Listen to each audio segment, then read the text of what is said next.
Hello class, are के studio में आपका स्वागत है। आज हम हिंदी व्याकरण के अंतर्गत विराम चिन्हों के बारे में जानेंगे। विराम चिन्ह किसे कहते हैं, विराम चिन्ह का क्या अर्थ होता है।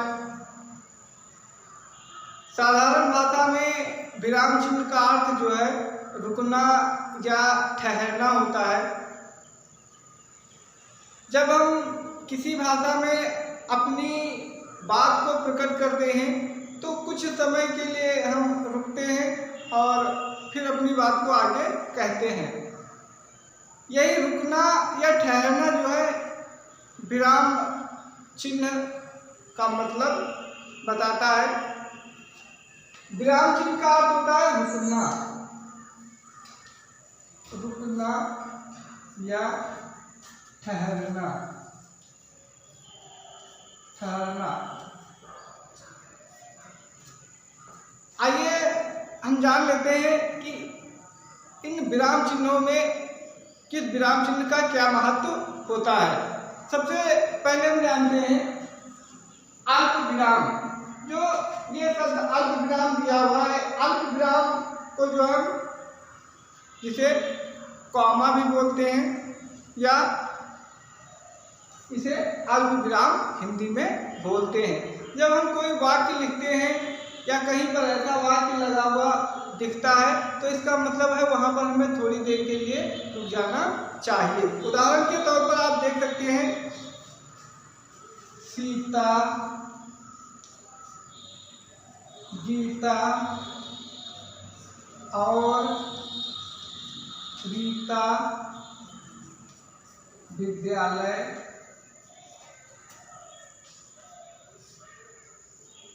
जाती हैं। इस प्रकार से हम देख सकते हैं कि ये जो चिन्ह है ये अल्प विराम को दिखाता है। सीता थोड़ा ठहरेंगे, फिर गीता और रीता विद्यालय जाती हैं।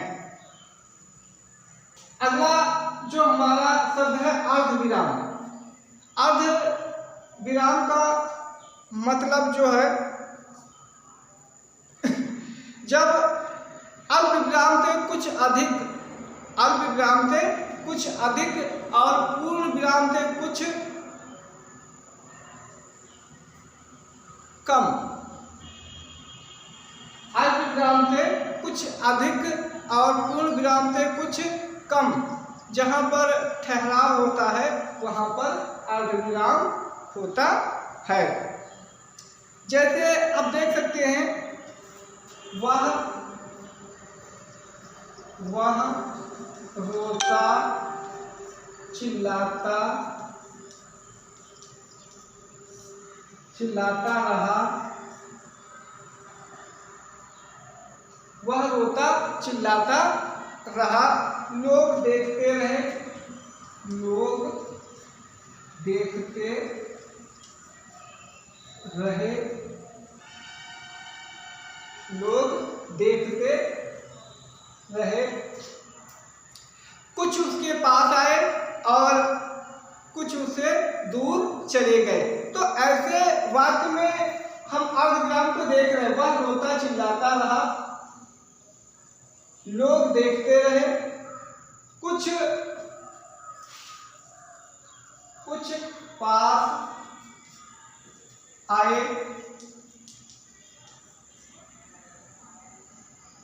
कुछ चले गए, कुछ चले गए। तो ऐसे वाक्य में हम अर्ध विराम को देख रहे हैं। ऐसे शब्दों में,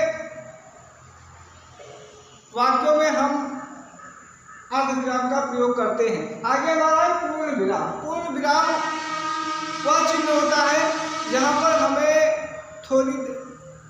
थोड़ी देर के लिए ठहरना होता है।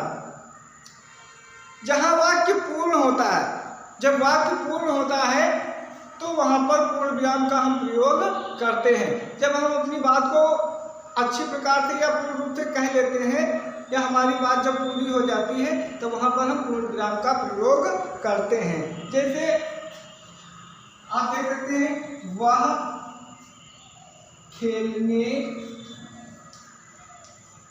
जा रहा है। ये हमारी बात जो है यहाँ पर पूर्ण हुई, इसलिए हम यहाँ पर पूर्ण विराम लगाते हैं।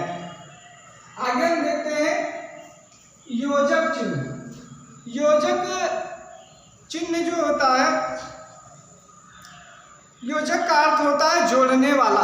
योजक का मतलब होता है जोड़ने वाला।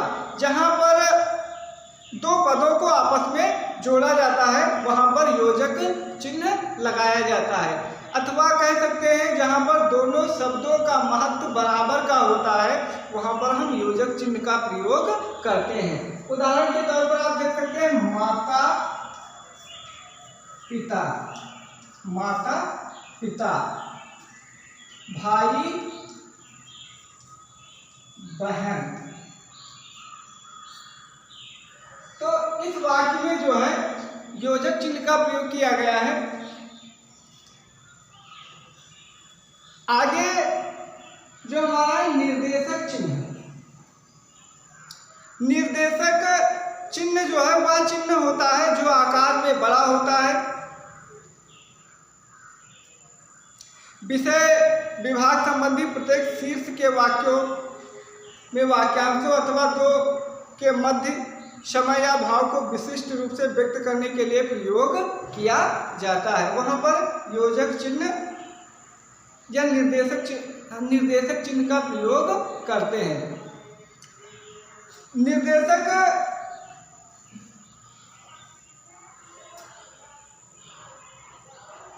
निर्देशक चिन्ह के तौर पर हम देख सकते हैं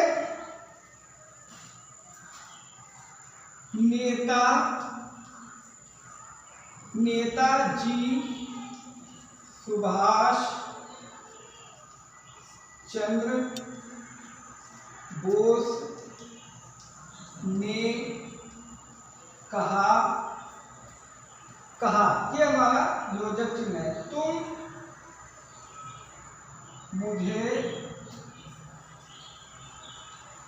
मुझे खून दो,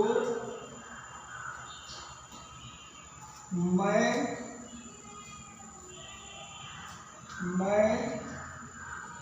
तुम्हें आज़ादी दूंगा।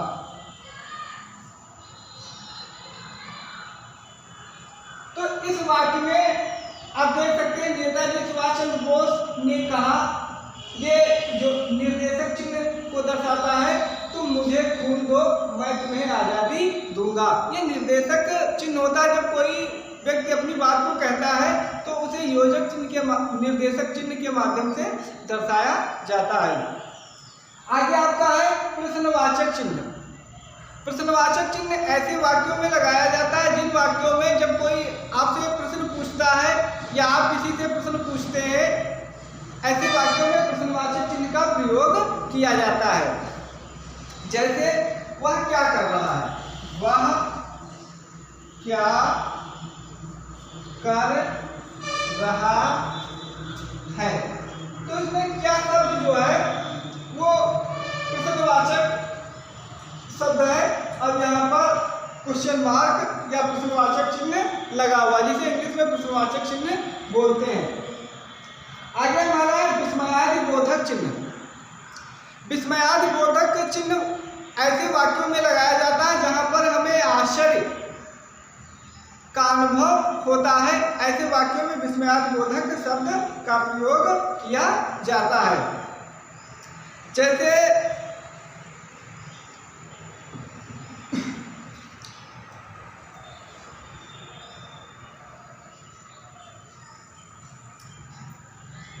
हाय यह क्या हुआ,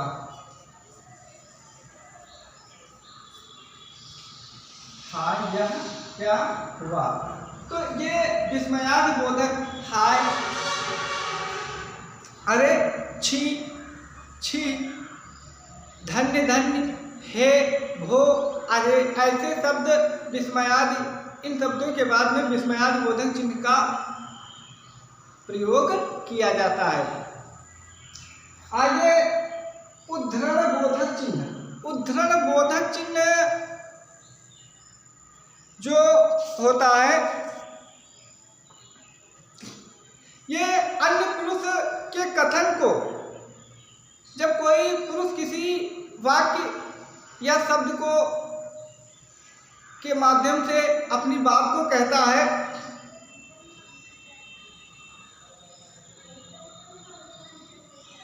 और उसकी बात में कोई हेर फेर ना किया जाए, उसके वाक्य को कोई बदले ना, तो वहां पर उद्धरण या अवतरण चिन्ह का प्रयोग किया जाता है।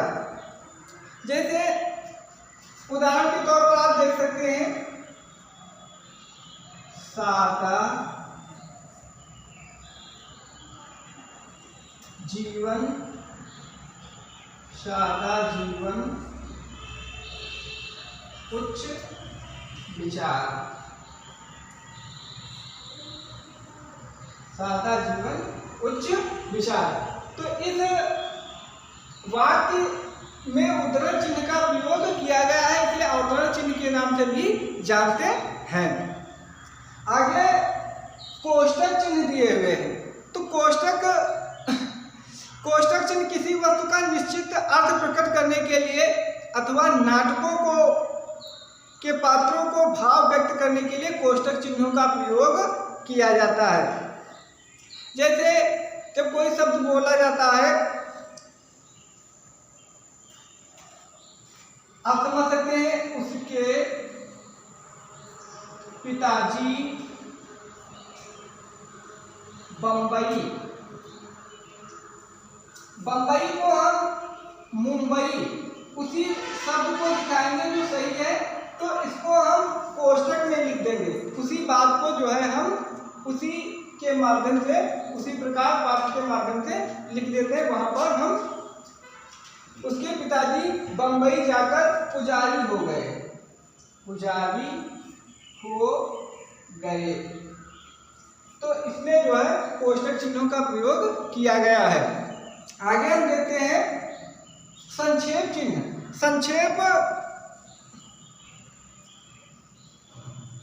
संक्षेप चिन्ह शब्दों को संक्षिप्त रूप में लिखने के लिए इसका प्रयोग किया जाता है।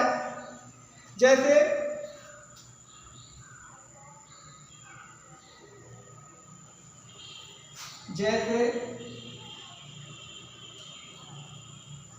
प्रोफेसर, डॉक्टर, इन शब्दों का प्रयोग हम संक्षेप चिन्ह के लिए करते हैं। आगे हमारा है समता सूचक चिन्ह। तो समता सूचक चिन्ह जो होता है वो जब दो अर्थों की समानता के लिए प्रयोग किया जाता है। जैसे विद्यालय, विद्यालय का जब हम विच्छेद करेंगे तो विद्या धन आलय।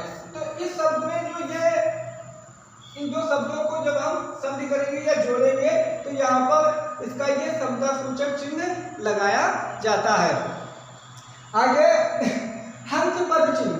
हंस पद चिन्ह जो होता है, जब कभी लिखते समय हम बीच में एक आध शब्दों को भूल जाते हैं लिखने के लिए, वहां पर हम हंस पद चिन्ह का प्रयोग करते हैं और उसके ऊपर छूटे हुए शब्द को हम लिख सकते हैं। जैसे वाक्य में आप देख सकते हैं, उदाहरण के माध्यम से, वचन